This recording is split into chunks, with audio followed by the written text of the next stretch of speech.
India दुनिया का तीसरा सबसे बड़ा ई वेस्ट प्रोड्यूसर है, चाइना और यूएसए के बाद। एक सिंगल पैड में 4 प्लास्टिक बैग के बराबर प्लास्टिक होते हैं और इसे खत्म होने में 500 से 800 साल का समय लगता है। और हमने प्लास्टिक को तो एक्सेप्ट कर लिया, लेकिन अपनी आदतें नहीं बदली। आज से लगभग 120 साल पहले दुनिया में एक बड़ी समस्या थी। अमीर लोग बिलियार्ड गेम खेलते थे और उनकी बॉल्स हाथी के दांत से बनती थी। धीरे धीरे प्लास्टिक से थैली, खिलौना और डिब्बे जैसी बहुत सारी चीजें बनने लगी और देखते ही देखते इसका इस्तेमाल हर जगह होने लगा। अब कुछ कॉन्ट्रैक्टर्स यहीं पे झोल करते हैं, क्योंकि कॉन्ट्रैक्टर का फायदा तब है जब कचरा ज्यादा हो और भारी हो। और यही वजह है कि इंडिया को हर साल करोड़ों रुपए का प्लास्टिक और कागज विदेशों से मंगवाने पड़ते हैं। इंडिया को गंदा करने में हमारी सरकार ने भी काफी अहम भूमिका निभाई है। तो आखिर वो पैसा जा कहाँ रहा है? क्या सरकार चाहती ही नहीं है कि हमारा देश साफ हो?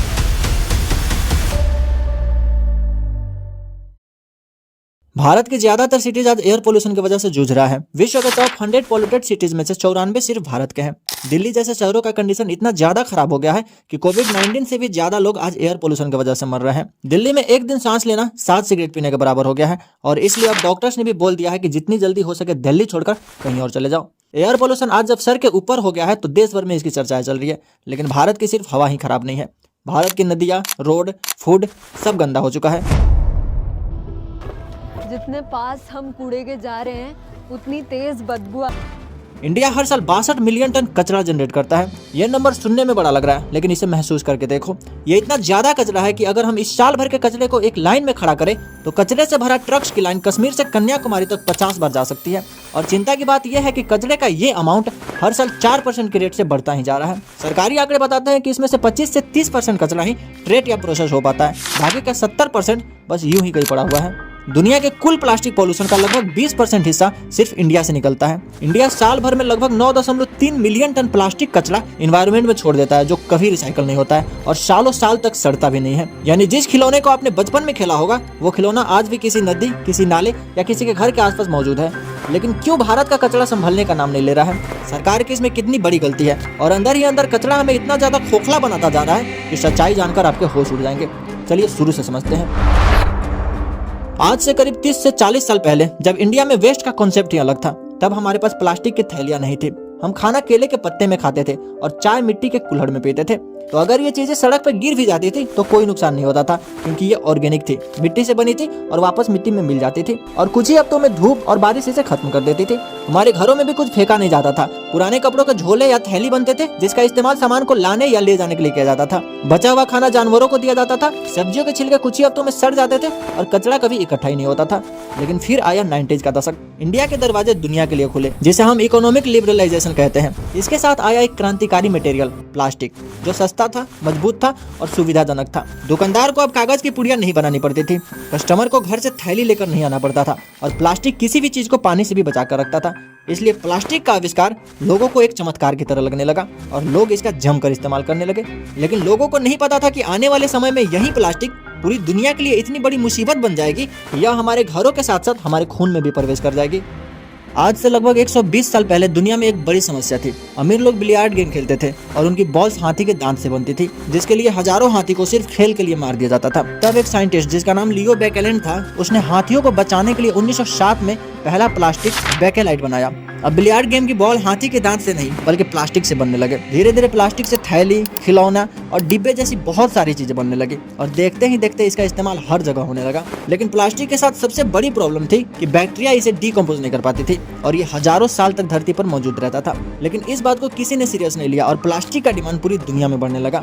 भारत में प्लास्टिक काफी लेट से आया और हमने प्लास्टिक को तो एक्सेप्ट कर लिया, लेकिन अपनी आदतें नहीं बदली। पहले हम मिट्टी का कुल्हड़ या केले का छिलका फेंकते थे ये सोचकर कि कुदरत इसे संभाल लेगी। लेकिन जब प्लास्टिक आया तो हमारी आदतें पुरानी वाली ही रही और उसे भी हम वही सोचकर फेंकने लगे कि कुदरत इसे संभाल लेगी। लेकिन भारतीयों को अंदाजा नहीं था कि पहले जो फेंकते थे उसमें और अब जो फेंक रहे हैं उसमें इतना बड़ा डिफरेंट है कि ये आने वाले हजारों साल तक दिखेगा। डेटा बताता है कि एक प्लास्टिक की बोतल को खत्म होने में 450 साल से ज्यादा का समय लगता है। इसलिए जो बोतल हम यूज करने के बाद फेंक देते हैं वो आने वाले 4 से 5 जनरेशन तक खत्म होने वाला नहीं है। और जैसे जैसे समय बीतता जा रहा है वैसे वैसे हम और ज्यादा प्लास्टिक का इस्तेमाल कर रहे हैं, क्योंकि 1996 में एक इंडियन साल भर में 1 किलो से कम प्लास्टिक का इस्तेमाल करता था।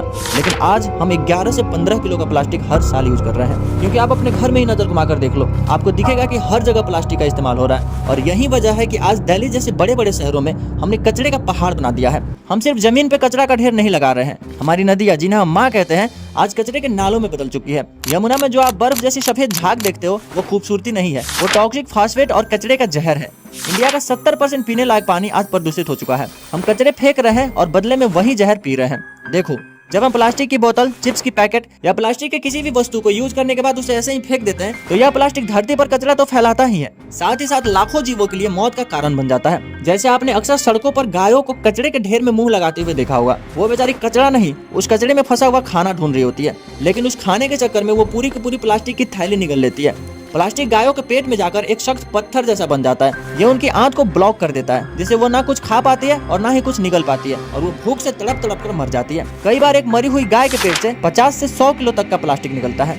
ये तो तब की बात है जब प्लास्टिक जमीन पर हो, लेकिन जब यही प्लास्टिक नालों और नदियों से होते हुए समुद्र में जाता है तो यह समुद्री जीवों के साथ साथ इंसानों के लिए भी जानलेवा बन जाता है। देखो कैसे हर साल लगभग 1 करोड़ टन प्लास्टिक हमारी नदियों से होते हुए समुद्र में गिरता है, जो समुद्री जीवों जैसे कछुए को तैरती हुई जेलीफिश जैसी लगती है और वो उसे खा लेता है और दम घुटने की वजह से मर जाता है।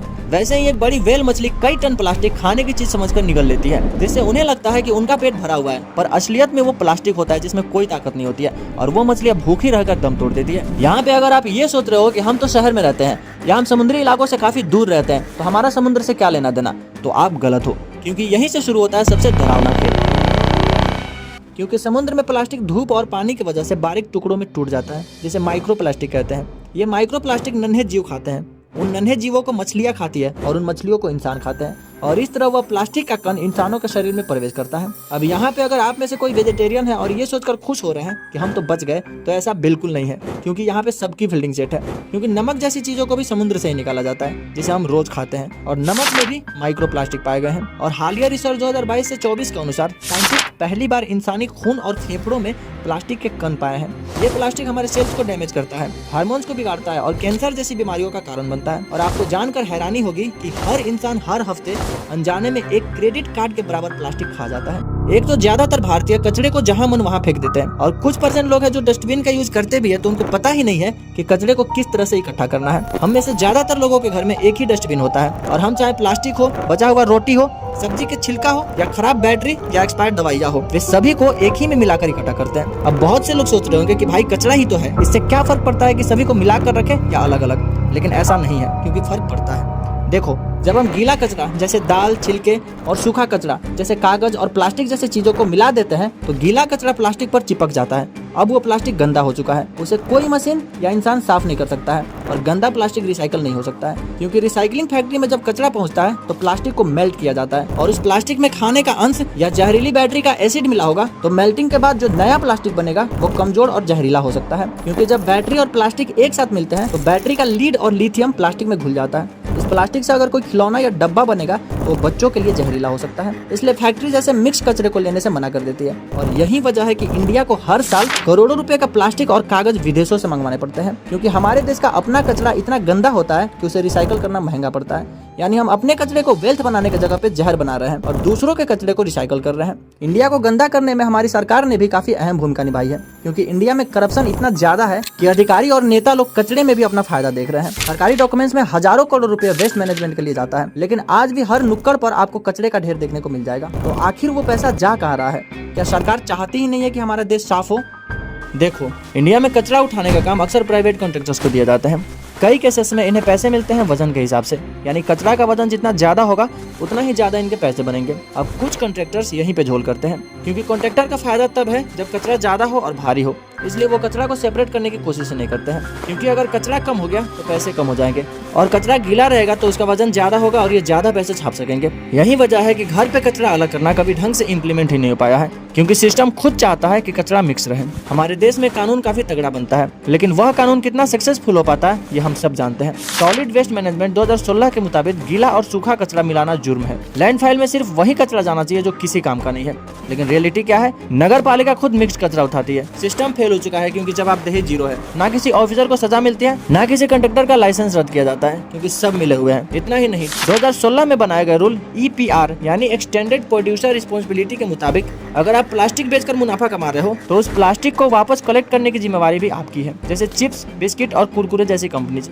लेकिन इस रूल का कितना ज्यादा पालन होता है ये हम सब जानते हैं, क्योंकि ग्राउंड लेवल पर वह प्लास्टिक वही कचरा के ढेर में पड़ा होता है। ऊपर से ये कंपनीज मल्टी लेयर्ड पैकेजिंग का इस्तेमाल करती है, मतलब इनके पैकेट में प्लास्टिक, एल्यूमिनियम और पेपर की मल्टीपल लेयर्स एक दूसरे पे चिपकी होती है। इन लेयर्स को अलग करना नामुमकिन है, इसलिए इसे रिसाइकल नहीं किया जा सकता है। इसलिए रूल के मुताबिक मल्टी लेयर्ड पैकेजिंग को बैन करना चाहिए था, पर कंपनीज की लॉबिंग की वजह से यह आज भी हर दुकान पे बिक रहा है। यही सब वजह है कि आज भारत से रिसाइकल होने लायक कचरा बहुत कम निकलता है और उन्हें ऐसे ही फेंक दिया जाता है, जिसका नतीजा ये है कि आज दिल्ली जैसे बड़े बड़े शहरों में कई सारे कचरे के पहाड़ बन चुके हैं। जैसे दिल्ली में गाजीपुर लैंडफाइल एक कचरे का पहाड़ है जो लगभग कुतुब मीनार की हाइट जितनी बड़ी है। वैसे ही मुंबई का देवनार डंपिंग ग्राउंड ये इतना बड़ा कचरे का पहाड़ है जो स्पेस से भी दिखाई देता है। इन पहाड़ों को बनाने में हम सब भारतीयों का योगदान है, लेकिन इन पहाड़ों की वजह से उसके आसपास रहने वाले लोगों की जिंदगी नर्क के समान बन चुकी है, क्योंकि ये कचरे का पहाड़ सिर्फ बदबू नहीं मारता, ये टिकिंग टाइम बॉम्ब है। इन ढेरों के अंदर दबी हुई गैस मीथेन लगातार निकलता रहता है। यही वजह है कि इन पहाड़ों में अचानक आग लगती रहती है। ये आग हमें दिखाई नहीं देती,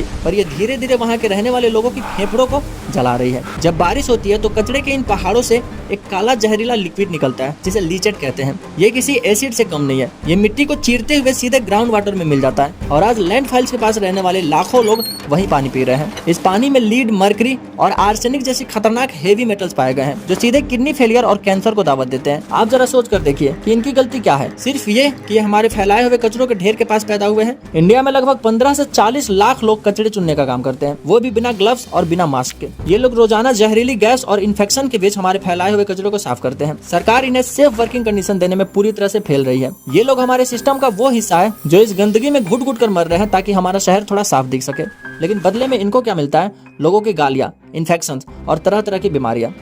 भारत में लगभग 35 करोड़ महिलाएं हैं, जहां हर साल बिलियंस ऑफ सैनिटरी पैड्स फेंके जाते हैं। एक सिंगल पैड में 4 प्लास्टिक बैग के बराबर प्लास्टिक होते हैं और इसे खत्म होने में 500 से 800 साल का समय लगता है। हमारे देश में पैड्स को जलाने का सिस्टम नहीं है, ये ऐसे ही नदियों वगैरह में फेंक दिए जाते हैं, जहाँ सफाई कर्मचारी इन्हें अपने नंगे हाथों से निकालते हैं, जिससे उन्हें हेपेटाइटिस, HIV और स्किन इन्फेक्शन जैसी बीमारियां हो जाती है। कोरोना के बाद से मास्क, ग्लव्स और PPE किट्स का कचरा 10 गुना ज्यादा बढ़ गया है। कई प्राइवेट हॉस्पिटल्स अपना बायोमेडिकल वेस्ट जैसे खून लगी हुई रुई, सिरिंज इत्यादि नॉर्मल कचरे में फेंक देते हैं और लैंडफाइल्स पर कचरा चुनने वाले बच्चे अक्सर इन पुरानी नीडल का शिकार हो जाते हैं, जिससे उनकी मौत तक हो जाती है। इतना ही नहीं, ई वेस्ट की वजह से आज लाखों बच्चे इफेक्टेड हो रहे हैं, जिससे उनको गंभीर बीमारियों का सामना करना पड़ता है। ई वेस्ट का मतलब है हर वो चीज जो बिजली या बैटरी से चलती थी और अब वो खराब हो चुकी है, जैसे phones, laptop, AC, fridge, washing machine, even LED bulb भी। इंडिया दुनिया का तीसरा सबसे बड़ा ई वेस्ट प्रोड्यूसर है, चाइना और USA के बाद, और ये कचरा बाकी कचरों के मुकाबले 3 गुना तेजी से बढ़ रहा है। भारत में 90% से ज्यादा ई वेस्ट फॉर्मल फैक्ट्रीज में नहीं बल्कि इनफॉर्मल सेक्टर्स यानी गली मोहल्ले में जाते हैं। जैसे दिल्ली के सिलामपुर या यूपी के मुरादाबाद जैसे इलाकों में लोग पुराने मदरबोर्ड को खुलेआम जलाते हैं या उन्हें एसिड बात यानी तेजाब के पानी में डालते हैं, क्योंकि एक कंप्यूटर सर्किट बोर्ड में गोल्ड, सिल्वर और कॉपर होता है। 1 टन पुराने फोन से इतना सोना निकल सकता है जितना 1 टन सोने की खदान से भी नहीं निकलता है। लेकिन प्रॉब्लम यह है कि इस प्रोसेस में मर्करी, लीड और कैडमियम जैसी जहरीली गैसेस निकलती है। जो बच्चे वहाँ काम करते हैं उन्हें लंग्स कैंसर, DNA डैमेज और ब्रेन पैरालिसिस का खतरा होता है। कंपनीज अपने गैजेट को ऐसे बनाती है कि वो 2 से 3 साल बाद खराब हो जाए या स्लो हो जाए ताकि आप नया खरीदे। रिपेयरिंग को इतना मुश्किल बना दिया जाता है कि ताकि आप उसे रिपेयर करने के बजाय नया ही खरीद ले। वैसे ही फैशन आज सिर्फ एक कपड़ा नहीं, एक इन्वायरमेंटल डिजास्टर बन चुका है। पहले लोग कपड़े सालों तक पहनते थे, आज इंस्टाग्राम और रील के जमाने में लोग हर हफ्ते नए कपड़े खरीदते हैं, जिसे फास्ट फैशन कहते हैं। डेटा बताता है कि एक कॉटन की टी-शर्ट बनाने में 2700 लीटर पानी लगता है। ये इतना पानी है कि एक इंसान अकेले 3 साल तक पी सकता है। कपड़ों को रंगने का काम इंडिया में बिना किसी फिल्टर के होता है, जिससे नदियाँ बिल्कुल ब्लैक या पर्पल हो चुकी है, जैसे जोधपुर या तिरुपुर में इसे देख सकते हैं। हरियाणा का पानीपत दुनिया का कास्ट ऑफ कैपिटल है। यहाँ यूरोप और अमेरिका से पुराने कपड़ों के बड़े बड़े कंटेनर आते हैं। इन्हें रिसाइकल करके सस्ता धागा बनाया जाता है, लेकिन जो कपड़े रिसाइकल नहीं हो सकते, खासकर सस्ते सिंथेटिक कपड़े, तो उन्हें जमीन में दबा दिया जाता है। आज हमारे 60 से 70% कपड़े पॉलिस्टर या नायलॉन से बनते हैं, जो एक तरह का प्लास्टिक ही है। जब हम इन कपड़ों को धोते हैं तो उनसे हजारों छोटे छोटे माइक्रोफाइबर निकलकर समुद्र में जाते हैं, जिन्हें मछलियां खाती है और फिर वो हमारी फूड चेन में आता है। आज जैसे एयर पोल्यूशन सर के ऊपर होने के बाद हजारों लोग मर रहे हैं और किसी से संभाला नहीं जा रहा है, वैसे ही आने वाले कुछ सालों में कचरा इस लेवल तक बढ़ जाएगा कि संभाला नहीं जाएगा। और इसका शिकार होंगे सिर्फ आम लोग, क्योंकि एसी गाड़ियों में बैठकर जनता के पैसों पे अयाशी करने वाले इन नेताओं को तो कोई फर्क पड़ेगा नहीं।